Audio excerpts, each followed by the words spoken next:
Mr. Trump, congratulations on a big night last night. The Fox News exit polls, you had to like everything about the exit polls, including about 90% of Republican voters think it's likely that you'll beat Hillary. That's a remarkable statistic. You never get credit for a number like that, do you? No, you never do. It's sort of interesting. What was a really good poll is that 30% of Bernie's fans, the people that were with Bernie, are going to vote for me when they have the chance to vote for me versus Bernie, right, if that ever happens. So that's a good stat, too. But, no, they're two great states. I've been there. I spent a lot of time there. Nebraska is incredible. And West Virginia, you know, the miners they have to be taken care of. Hillary was disastrous, what she said. And I'm the opposite. We're going to put the miners back to work. We're going to open up the mines. We're going to put the miners back to work. Hillary said exactly the opposite, and then she tried to counter and apologize for it, but I think it was a little bit late. And she's in it up to her eyeballs right now. I mean, there are reports all over the place about this FBI investigation with the email server scandal and everything. If something big were to happen, and some of us have a theory that Joe Biden will emerge as to sort of the white knight for the Democrats, because even Democrats don't want to have a socialist represent their party. I mean, who would Donald Trump rather face in the general election? Hillary Clinton, Bernie Sanders, or Joe Biden? I don't know that it matters. I do think that it's getting tougher and tougher for Hillary because she's lost a lot of even if she's, because it's a rigged deal. I mean, she's got these super delegates that were handed to her, and so she should win anyway, but she's losing every week. I mean, every single week she loses. So it's a rigged deal, and then if she doesn't get, if she doesn't have to go through the process with respect to the email scandal, that's a rigged deal too. Yeah. So, I mean, she's got a lot of problems, and she's lost a lot of the mojo. It'd be hard for her, with all of these losses, one after another, for her to go and run. I don't know. It doesn't seem to make sense. But whichever one it is, I don't care. You have a big week, obviously. Tomorrow you're meeting with Speaker Ryan. I interviewed Bill Bennett shortly after Paul Ryan told a reporter he wasn't quite ready to endorse you. Bill, of course, was one of Speaker Ryan's mentors. He said he was pretty shocked by Speaker Ryan's response. How confident are you, Mr. Trump, that after you meet with Ryan tomorrow, he's going to come out and support you? Well, first of all, Bill Bennett's a really good guy, and I've known him, and he's just a tremendous guy, and so it's nice that he says that because I was a little bit surprised myself, but I think it'll work out. I really do. I think Paul Ryan loves the party, loves the country, and he wants to see something happen that's going to be positive, and he sees my poll numbers now, which are really going up rapidly, and I think he really wants to do something positively, but we'll see tomorrow. Good luck with that, because that's going to be big. Yeah, I'm getting, you can appreciate those of us who are supporting you enthusiastically get blasted regularly by the Never Trump crowd. I've noticed how obsessed some of them seem to be with trying to stop you. It almost feels like an obsession. Why do you think it's so personal for many of them? I mean, some of these are self-described conservatives. Bret Stephens over at the Wall Street Journal, who now advocates openly for Hillary. I mean, some of this stuff seems to be really over the top.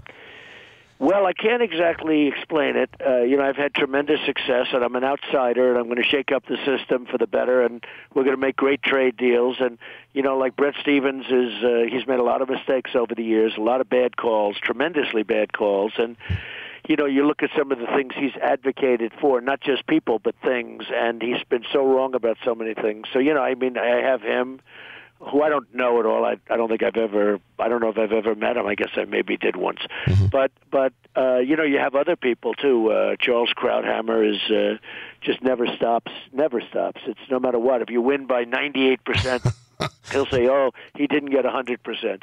There's just people, and they have it in their mind. And don't forget, they all said I wasn't going to run. Right. They all said you couldn't get the nomination. Right. They all said you wouldn't get over 30%. Right. I mean, to be quite honest, the same people who say you can't win in the general election are the same ones who were convinced you couldn't do any of the things you've done this year. Well, I saw one of them really dismayed yesterday because the polls came out that I'm beating Hillary in Ohio and I'm tied in Pennsylvania, and tied in Florida. Yep. And I haven't even started there yet. And this one man said, "Wow, that's too bad." He's like a Republican. It's like I said to myself, "That's just horrible." But look, who knows? I mean, I think I understand some of it, but a lot of it's that they've been so wrong. They said I wasn't going to run. Then when I ran, they said I wasn't going to do well. Then when I got 8% the first week or so, they said, well, that's the ceiling. And then every week it went up. And, I've been number one since I announced, a few weeks after I announced. And it's been an amazing period of time. I've really enjoyed it. When you stop and think about one man who really has never run for public office, like Reince Priebus told me this week, and I thought that was an important reminder. He said, listen, this is a guy who's he's never had a political machine before, and he, like I said, is the last man standing. Again, people fail to give credit where credit is due, and it's incredibly frustrating, which brings us to Ted Cruz and Marco Rubio. They've played an interesting role in your candidacy lately. Senator Cruz doesn't sound inclined to support you, yet this morning on the Today Show on NBC, here's what Senator Rubio had to say about you. I don't want Hillary Clinton to win. Donald Trump is the only other choice on the ballot. I recognize that. I have a pledge to support the nominee on top of it, and I intend to keep it. And what I don't intend to do is spend the next 6 months, by the way, taking shots at Donald.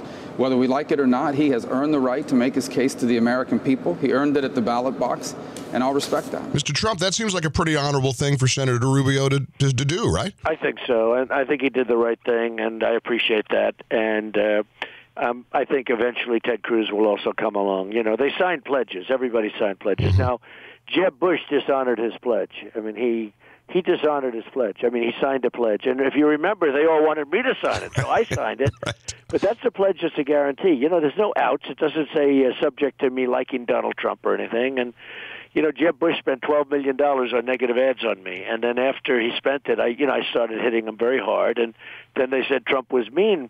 But I wasn't mean. I mean, he spent $12 million hitting me with phony negative ads. They weren't even true.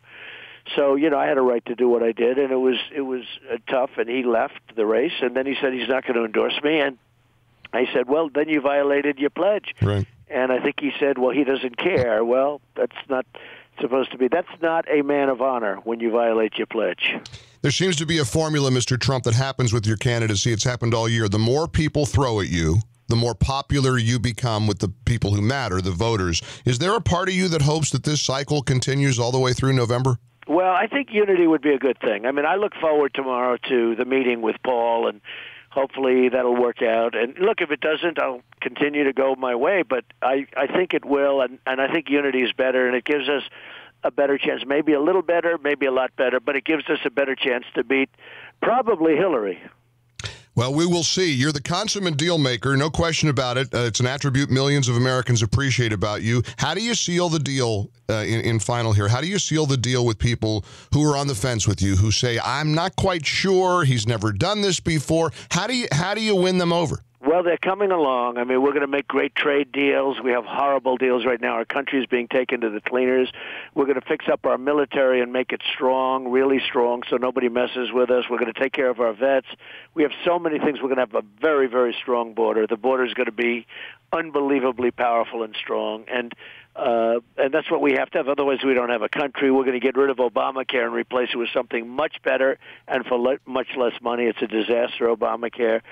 So, you know, all of these things, I'm going to save the Second Amendment, which is under siege. You know, Hillary wants to she wants to abolish the Second Amendment, take away everybody's guns. And can't do that. Not today, you can't, not ever. And you know, we've got a lot of things going, I think, that are very good. Well, we know how many directions you're pulled in, and we're always very grateful when you can take time to join us here on the Mike Gallagher Show. All the best, Mr. Trump. Stay safe and stay well. Mike, and you've been so nice. It's an honor to do it, believe me. Thank you so very much. Thank you very much. Take care, Mr. Trump. So long. Bye-bye.